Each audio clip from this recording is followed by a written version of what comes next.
Ағзадағы құрттан құтылу үшін осы емдерді қолданыңыз. Құрттардың адам ағзасына түсуі оңай, ал шығуы өте қиын. Жалпы ағзада құрттардың бар жоғын қалай білуге болады? Ал одан қалай құтылу керек? Осы сұрақтарға бүгінгі видео арқылы өз жауабыңызды табасыз деген ойдамын.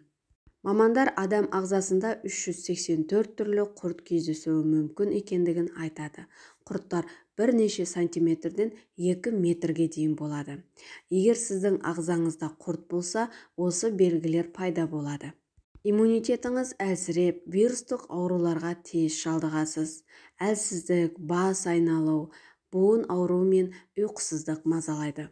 Асқазан ішек жолдарының түйіліп ауруы, аллергия пайда болады, яғни теріңізде неше түрлі бөртпелер шыға бастайды. Ауыздан жағымсыз иіс шығады. Бауыр жұмысы бұзылған кезде көздің ағы сарғаяды. Шамадан көп тамақтану, бірақ ешқандай да салмақ қоспау.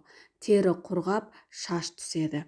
Егер осы белгілерді байқасаңыз, тез арада гельминтолог дәрігердің тексерілуінен өткеніңіз абзал. Ал үй жағдайында осы емдерді қолдансаңыз болады. 2 тіс сарымсақты ұсақтап дәкеге саласыз.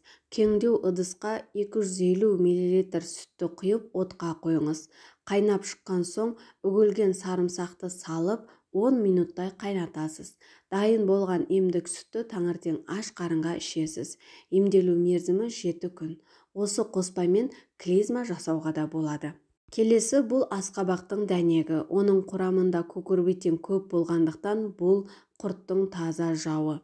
Дәнегінің құр өзін жеп жүрсеңіз де өте пайдалы. Немесе 150-200 грамм асқабақтың дәнін қабығымен блендерден өткізіп, ұнтаққа 1 ас қасық бал мен 4-5 қасық қайнаған су қосыңыз. Дайын болған қоспаны аш қарынға қабылдау керек. Емді қабылдағаннан соң 3 сағаттан кейін іш жүргізетін дәрі ішіңіз. Келесі бұл анар шырны.